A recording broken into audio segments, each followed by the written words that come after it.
This road trip going from North Carolina down to Florida, all the way to North Dakota and to the West Coast and beyond, camping and adventuring with our Model 3 is brought to you by our supporters on Patreon. Thank you very much for those of you who support our YouTube channel through Patreon. A trip like this would not be possible without you. Please see the link in the description for more information.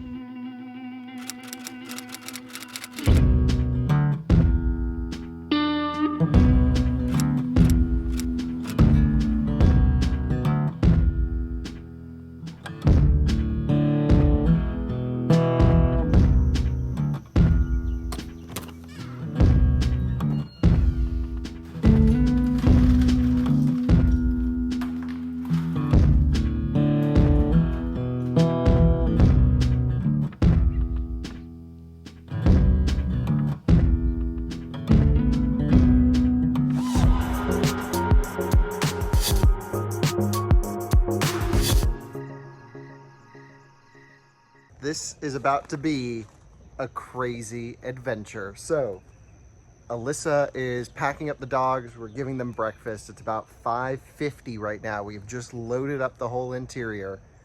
Again, this is just like early part one because we're going to be going down to Florida where we stage for the rest of the trip, which is where we're overlanding. So we have, I don't know, 700 miles today. We'll look in the car. And then all of our camping gear and roof box and everything for this trip is sitting in Marco Island, Florida. So we'll get down there tonight, hopefully, drop the dogs off, hang out with my parents for the next few days, prep the car, and go. So this is a North Carolina to Florida road trip. I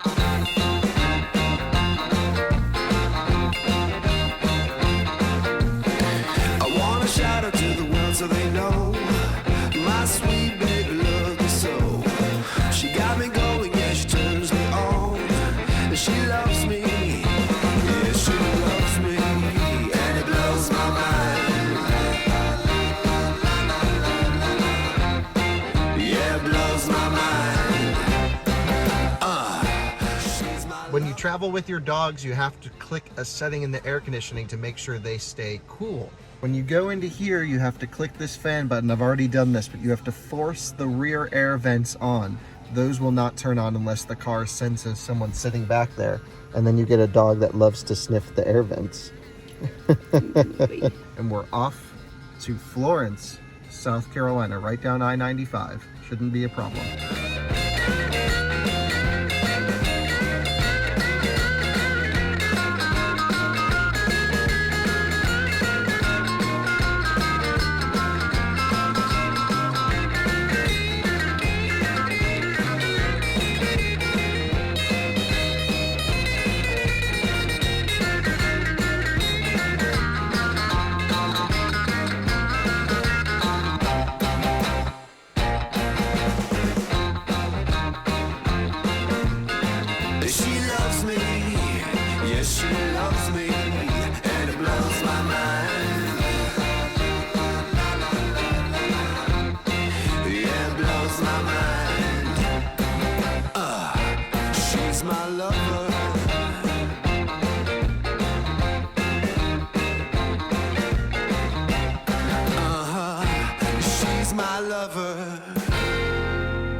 We have arrived in Florence at 7%. Pretty good efficiency. The dogs are excited, but let's get this thing plugged in. I had seen on PlugShare that 5B and 8B recently were giving out full power, which is important to check because especially at these hot weather stations at version 2 superchargers, like here in Florence, it's an 18 stall, but a lot of these are slow and not working properly. So I always go on PlugShare and make sure that someone recently got max speeds out of this. So let's go watch this thing ramp up on charging. And we'll see if this increases. It's not great, but again, this station, typically it's limited just to a problem with the cabinet and the 2 posts. But for whatever reason, almost every single time I come to Florence, no matter which one I plug into, I always have issues getting max speed. Now, if you guys have seen any of my videos or articles I wrote for Inside EVs about the new version 3 supercharger, this is huge news. It basically allows us to skip the Savannah airport. So I think what we're gonna do here is do a relatively long charge. We're gonna walk over to the Starbucks. We're in no huge rush, and we kind of wanna skip Santee. So our next stop is gonna be Hardeeville. So we'll probably be here 25, 30 minutes or so, which is a long charging session for us, but we'll just, we're just cruising, so that's fine.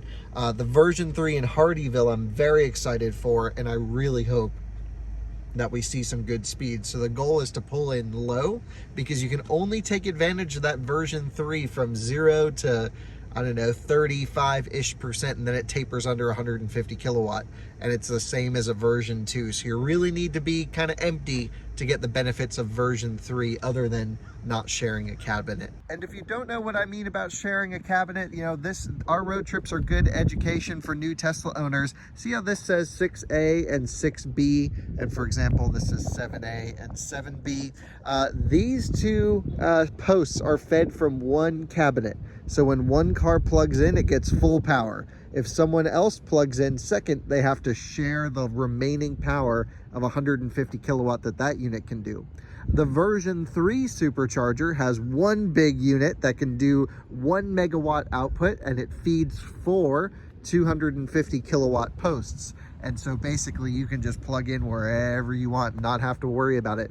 The way you can tell if it's a V3 is, one, it won't be lettered A and B, of course, because they're on 4, so it's A, B, C, D, and they're typically on the inside of the installs, I've noticed. And also the cables are much thinner than this. These are quite a thick cable. The version 3s are actually thinner, but water cooled, and so that's how they're able to do that. Pretty nifty, especially in the winter time, because these become pretty stiff and hard to handle.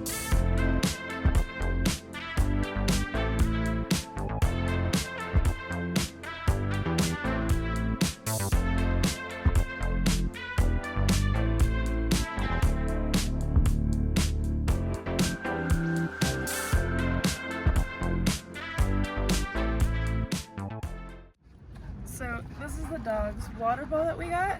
If you look inside, you see the water in it, but it's spill-proof. A little bit. Well, you don't shake it, but like we've had it sitting in the car like this the whole time, and it hasn't had any issues. So yeah, this was our car ride water bowl. We are charged up to 76%, 157 miles to the Hardeeville V3, and it expects a 12% arrival. I'm going to say that's going to be closer to 5 or 6%, but that's fine. I actually would like to pull in pretty low. So I think this is probably a good time to leave, especially as you guys know, as the battery fills up, it really starts to taper and slow down. We had a pretty good charging session. We ripped 145 kilowatt or so all the way to 40-ish%, and then it tapered pretty hard, but all looks good. I think maybe we'll give it just a couple more seconds and then head off to Hardeeville. But first, the Starbucks is over there. We got to go through there. And Blue wants a puppuccino. No, may not sit well with you on a road trip. Papa Fardo. Papa Fardo. You stinky boy.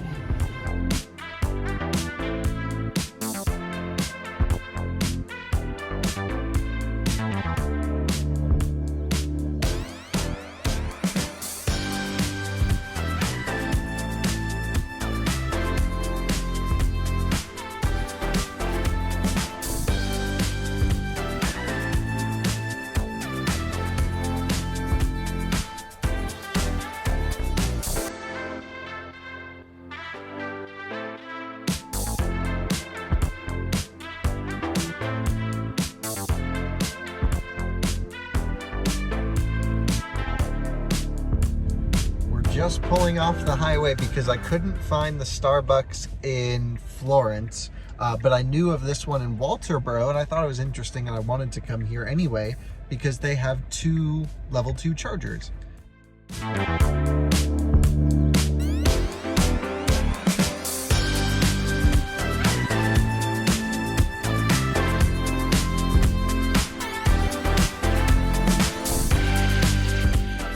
bad news about the Starbucks. The line like double wraps around the building, and yeah, and it's drive-through only because of coronavirus. So we're just gonna skip Starbucks and try again later on.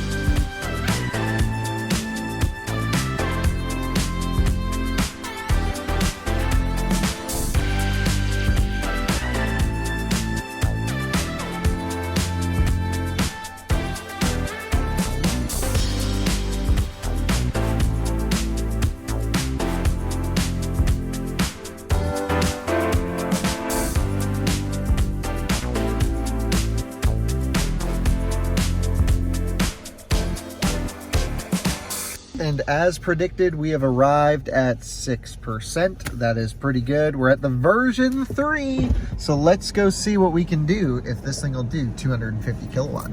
Really nice install here at a convenience store. This is really a great location right off the highway. Blows away Savannah. You can already hear the cable cooling fans running. So let's plug this thing in. And then we get 250. Only one way to find out. We got to sit in the car and watch. All right, we're plugged in. We're going to ride the charging curve up. As we get around 10%, it should open up. So we'll update around there. Pretty sweet. Climbing up. Look at that thing go. Oh, yeah. 9%. That's the number on the new charging profiles. Now, if you recall, I also did a video, I'll link it, where I was in Las Vegas and it would short out. It would cut the charging above 170 kilowatt. But here, we're sitting at 191. And if you guys are unaware, we are doing a huge trip. This is just like the beginning little sliver, just going down to Florida. We're going all the way to North Dakota, Glacier National Park, Yellowstone, Teton. We're gonna do the Salt Flats, Moab, hang out in Colorado a bit, go to Pikes Peak. So like, we have a lot to do on this trip, and I hope you guys follow along. By the time this video goes up, we would not have left Florida yet. So follow us on Instagram at outofspecmotoring, at Twitter, or on Twitter at outofspec, and you can follow along. We have 100 and something people following along right now on Glympse, tracking our location and planning to meet up at Superchargers. So if you catch this video early, right when we post it, follow us on Glympse for the rest of the trip, and hopefully we can see you along the way. So let's take a look at our route plan going forwards. We're already tapered down to 113 kilowatt. The car wants us here for another 20 minutes to go all the way down to South Jacksonville. I think we'll stop in Kingsland. It's right off the highway. We'll do 150 kilowatt charging. And right, so let's just give us a couple minutes here. Maybe I'll run inside, grab a water, and we'll go. Another thing about version 3 supercharging I find interesting is it says time to completion in 1 minute increments instead of 5, like version 2 in Chatham does. Kind of interesting.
We are pulling into Kingsland pretty fast. We're gonna take the two ones on the end of the newest installs, and this storm that's rolling in is looking gnarly. Stuff's flying around, the traffic light posts were going everywhere.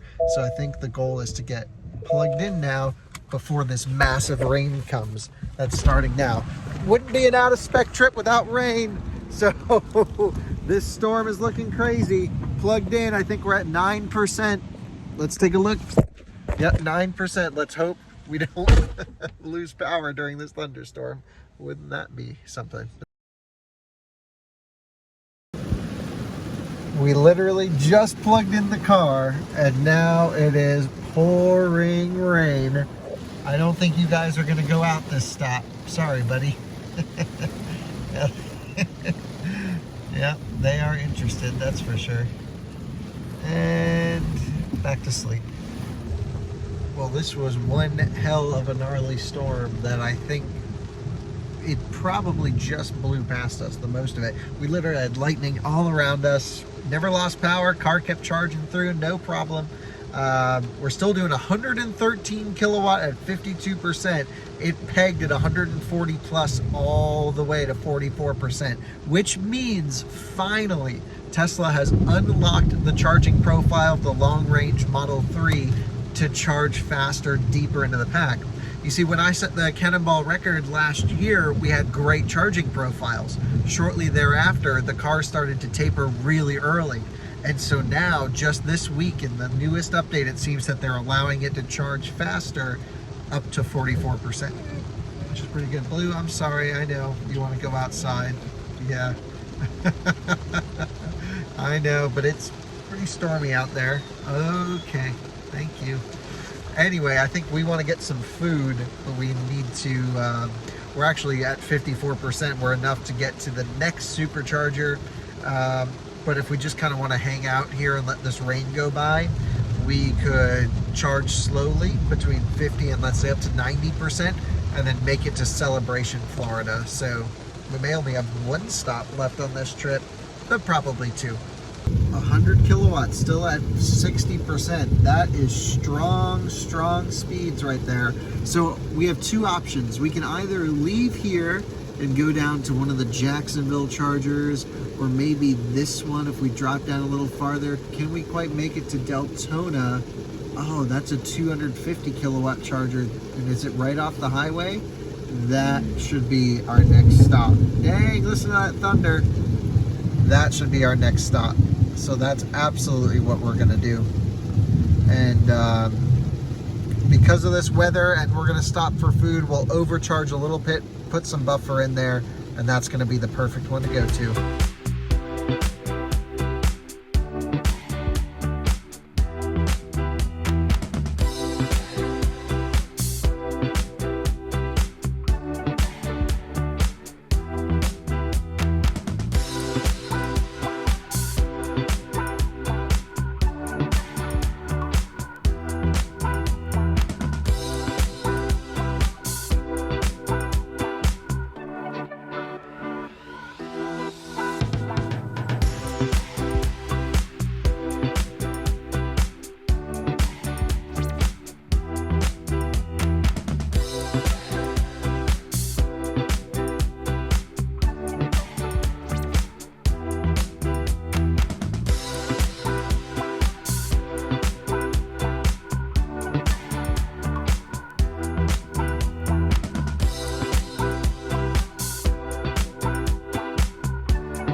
We have just arrived at D-Land. How do you say it? What is it? Deltona. Sorry, yes, Deltona version 3. We're doing 106 kilowatt right now, 9%. So we'll see what we get up to when we hit that 10% number. Between 9 and 10, it ramped up, so we'll keep an eye on this. Look at this, 210 kilowatt, 212. Oh yeah. Oh yes, look at this thing, 238 kilowatt. That's the most I've seen on this car at any version 3 supercharger. I just shut off air conditioning, so we'll keep an eye on it. I'm happy with 230.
arrived in the northern Fort Myers supercharger, which is the 150 kilowatt, 14% remaining. Again, we have more because we hung out at that last supercharger, just talking to Henry a little more than we should have. Let's go plug in, give us some driving around range for Marco Island, and that's really it. Otherwise, we could probably just stretch it to get there with the remaining charge. Plugged in, juicing up. We're gonna let this thing ramp up, build up some buffer, and then we'll be home in Marco Island in probably an hour from now. We're gonna drop the dogs off at their caretaker's home. We're just out for a little walk at the supercharger. There's a beautiful, I think 18 stall, huge installation, might be 14. Anyway, I think that everyone's getting a little bit antsy in the car. Thankfully, we're not very far away, just about another hour. They're gonna hang out for the next few days out of the car, and this will probably be one of the longer stretches on this entire trip. We plan to do short stretches and camp often. So we let the dogs pee and walk around for like, I don't know, 2 minutes, 3 minutes or something. It already projects a 19% arrival in Marco Island. I think that's more than enough, especially as there's a 110 outlet for us to plug into. So let's get out of here and finally end this long stretch of a day. What do you say?